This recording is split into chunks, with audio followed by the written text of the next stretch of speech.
Rain hammered softly against the apartment window as Ethan Cole read the eviction notice for the fifth time. The paper was already creased from his trembling hands, the ink slightly smudged where his thumb had pressed too hard. Vacate within 7 days, it said, cold, final, uncaring. He set it down on the coffee table beside a mug of untouched coffee and tried to steady his breathing that he had known this was coming. For 3 months, the reminders from the landlord's office had piled up in his inbox, each one more urgent than the last. Losing his design job had been a quiet unraveling, first the optimism, then the excuses, then the silence. The city had a way of moving on without you, and Ethan had been left behind, standing in the doorway of a life that no longer wanted him. In the kitchen, Daniel's laughter echoed faintly from his phone speaker. He was working late again, talking to colleagues, too absorbed to notice Ethan's anxiety. Daniel was the steady one, the partner who paid the bills on time, who smiled through exhaustion, who loved Ethan without asking for much in return. That made it worse.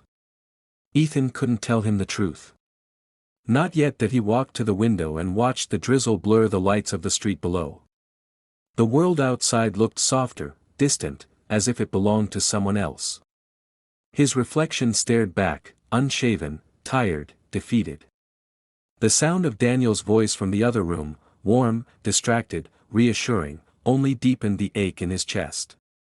Ethan whispered under his breath, "I'll fix it. Somehow." The next morning, he stood outside Liam Archer's office. The building was old, its facade marked by time and rain. Liam was not the kind of landlord Ethan had ever spoken to directly. He was rumored to be particular, sharp in tone, rarely patient. But desperation erases fear, and Ethan had little left to lose. When Liam opened the door, he didn't smile. He was tall, composed, his expression unreadable. His office smelled faintly of cedar and paper.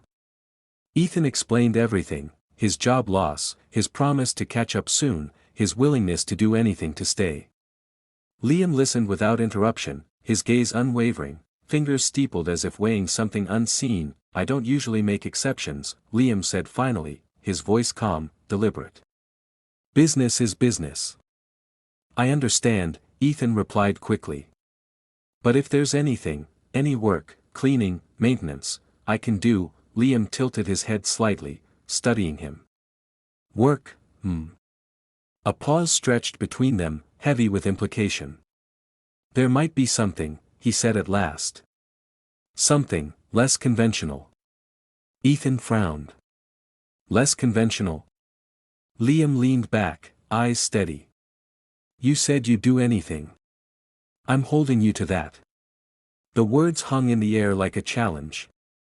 Ethan's heart stuttered. He tried to read Liam's expression, but it revealed nothing, no malice, no kindness, just curiosity. For a moment, Ethan thought he must have misheard. But Liam's gaze didn't waver, and the silence that followed was sharper than words. I don't understand," Ethan managed. "You will," Liam said quietly. "Go home. Think about it. I'll message you tomorrow." Ethan nodded, though his throat was dry, his pulse quickening in a strange mixture of dread and relief. He left the office with the faint scent of cedar still clinging to his clothes, his mind spinning with possibilities he didn't want to name. That evening, Daniel found him sitting on the couch, staring into nothing. "You okay?" he asked gently, placing a hand on Ethan's shoulder. "Yeah," Ethan said quickly, forcing a smile. "Just tired." Daniel's hand lingered for a second before he withdrew it, returning to his laptop. The quiet between them stretched like an old rope, familiar, frayed, one pull away from breaking. When Daniel finally went to bed, Ethan remained in the dim living room, phone in hand. Every few seconds, he checked the screen, waiting for a message he both feared and expected. It came just after midnight. A single text from Liam, "You can come by tomorrow." Ethan stared at it for a long time, thumb hovering over the keyboard, heart pounding. He didn't reply. Not yet. Outside, the rain had stopped. The city exhaled in silence.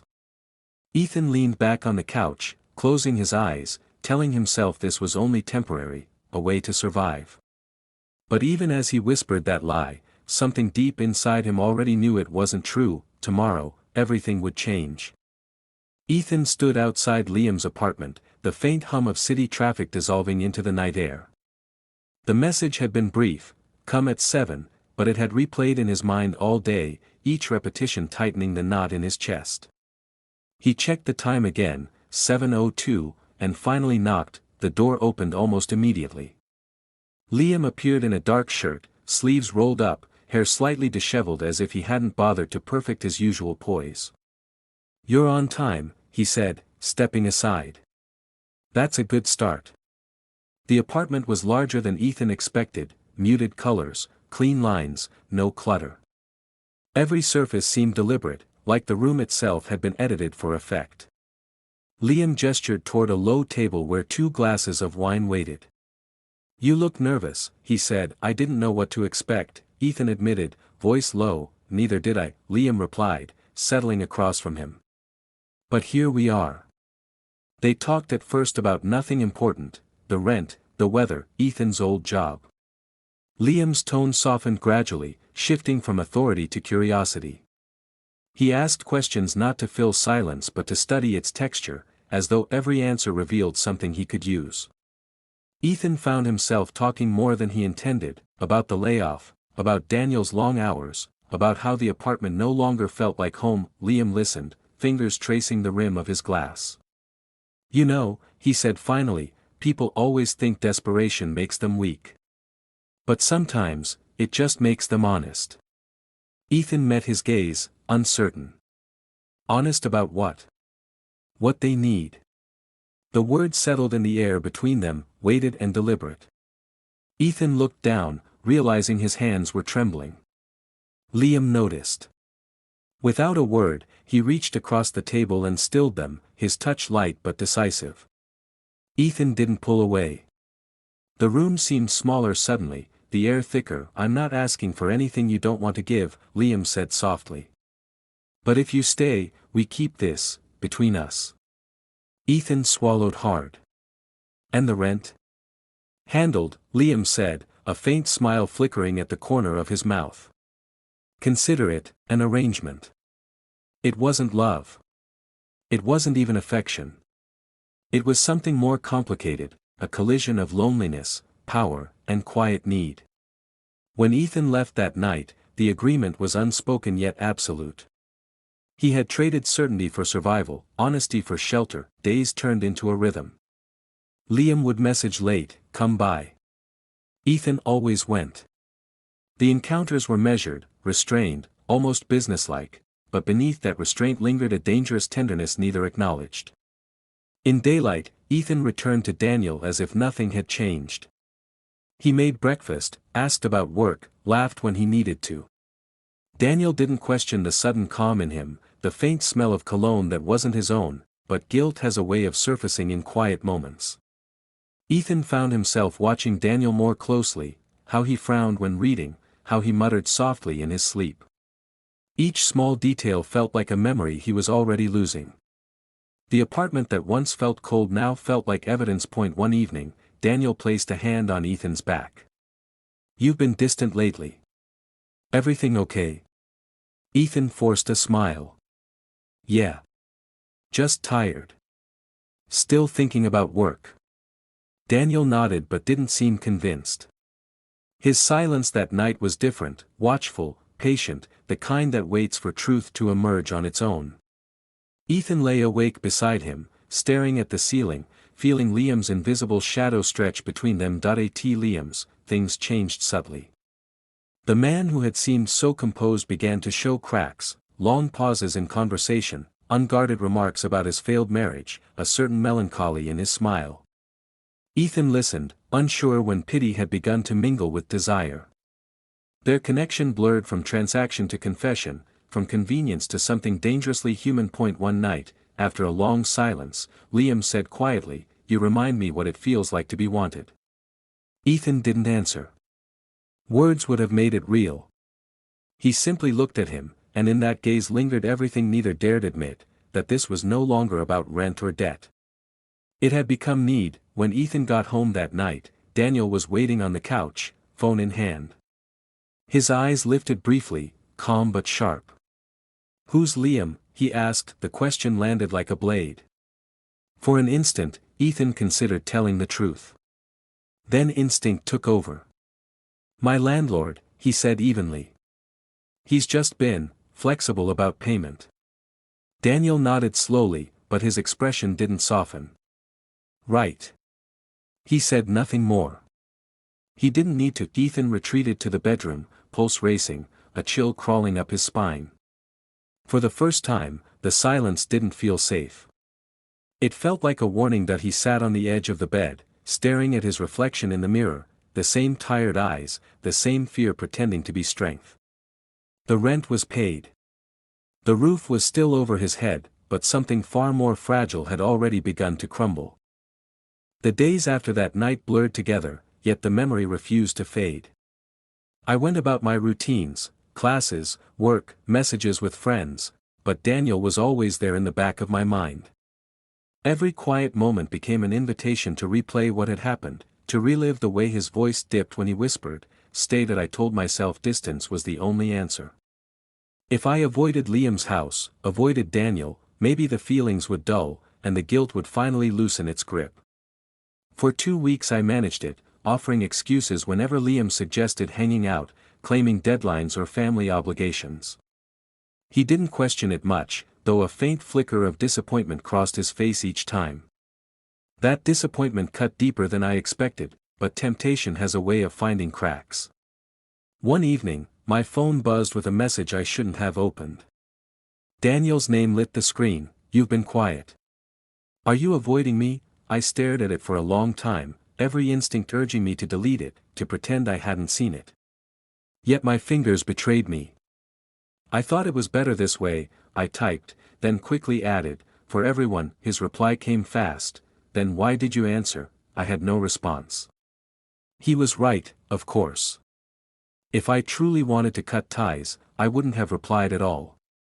That small act of weakness opened the door again, and Daniel knew it. 2 nights later, Liam invited me over for dinner. Against my better judgment, I said yes. When I arrived, the house felt the same as it always had, warm, familiar, deceptively safe. Liam was busy in the kitchen, focused on chopping vegetables, his usual chatter filling the space. And then Daniel appeared in the doorway, eyes locking on me for just a moment too long. The evening unfolded in the usual rhythm, laughter at the dinner table, harmless banter, Liam oblivious to the current beneath the surface. But when he left the room to grab something upstairs, the silence that followed was unbearable. "You don't mean to stay away," Daniel murmured, stepping closer. "You wouldn't be here otherwise." "Daniel," I whispered, panic rising. "This can't keep happening. It's not fair to Liam." "It's not fair to who?" he pressed, his voice low. "To me. To you. Or to the person who doesn't even see you the way I do." The words cut deep. My resolve wavered, torn between what was right and what I wanted. He leaned in slightly, his presence overwhelming, his gaze demanding an answer I couldn't give. Liam's footsteps upstairs snapped me back to reality. I stepped away quickly, pretending to examine something on the counter, heart racing.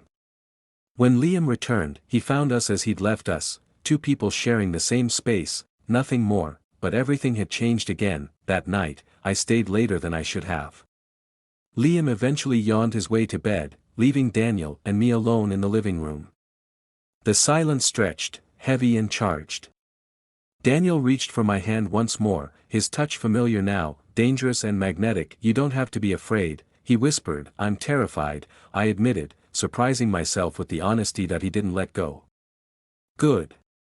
That means it matters." The words settled between us like a promise and a threat at once. I pulled my hand back, forcing myself to leave, but as I walked out into the cool night, my chest was burning with a truth I couldn't deny. I didn't want this to end, no matter how much I should, and with every step away from that house, I knew the spiral had only just begun.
Spring arrived quietly, the city shaking off its gray coat. For Ethan, the passing months had felt both endless and brief, filled with the slow rebuilding of a life stripped bare. His new apartment was smaller, the walls a blank white canvas that carried no memories, no laughter, no guilt, no echoes of Daniel's voice or Liam's silences. He worked long hours again, designing logos for small businesses, losing himself in shapes and colors that obeyed him in ways people never did, but healing, he'd learned, was not the same as forgetting. Sometimes, in the quiet between deadlines, he'd think of Liam, how easily power had disguised itself as care. Other times, he thought of Daniel, the way love had turned fragile under the weight of a secret. Each name stirred something different in him: shame, longing, regret, and an odd, reluctant tenderness. One evening, while sorting through old papers, Ethan found a final rent notice from Liam's building. The ink had faded, but the crease down its center remained, a scar of memory. He almost threw it away but stopped. It wasn't the paper he was holding on to, it was the reminder of what desperation had cost him. His phone buzzed on the table. A message. From a number he hadn't seen in months. "Liam, I'm nearby. Can we talk?" Ethan stared at the screen for a long time, the pulse in his throat steady but heavy. Part of him wanted to delete the message and pretend it had never appeared. But another part, the part that still sought closure, replied simply, "At the cafe on 7th. 1 hour." When he arrived, the cafe was nearly empty, filled only with the sound of quiet jazz and the scent of coffee beans. Liam was already there, sitting by the window, older somehow, or maybe just tired. He looked up as Ethan approached and smiled faintly. "I wasn't sure you'd come," Liam said. "I almost didn't," Ethan replied. They sat in silence for a while, the weight of their shared past filling the space between them. Liam spoke first. "I wanted to apologize. For what I did. For how I handled everything." Ethan's eyes lowered to his cup. "You didn't make me do anything I didn't agree to." "That doesn't make it right," Liam said quietly. "You were vulnerable. I knew that. And I used it." The honesty in his voice disarmed Ethan. He had imagined this conversation so many times, always ending in accusation or anger. But now, sitting across from Liam, he felt neither. Just fatigue, and the faint ache of understanding. "I wasn't innocent either," Ethan admitted. "I told myself it was survival, but part of me wanted to feel seen. You gave me that. Even if it was wrong." Liam nodded, his gaze distant. "Do you ever see him? Daniel?" Ethan hesitated. "No.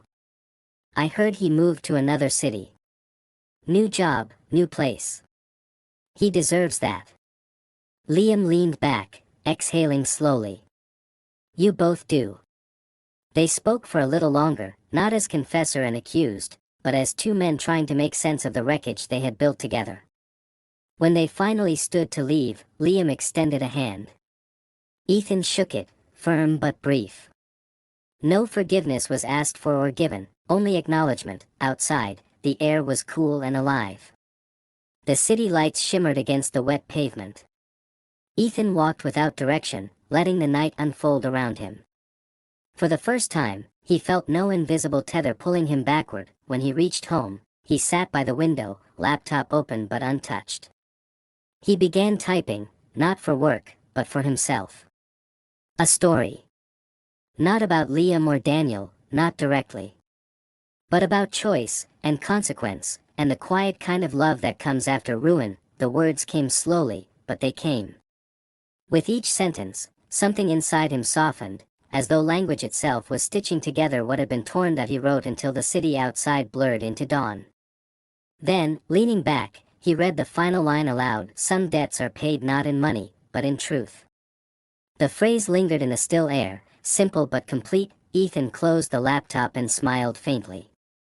For the first time in a long while, he didn't feel like a tenant in his own life. There would be other stories, other beginnings. But for now, this one, his story, had finally found its end.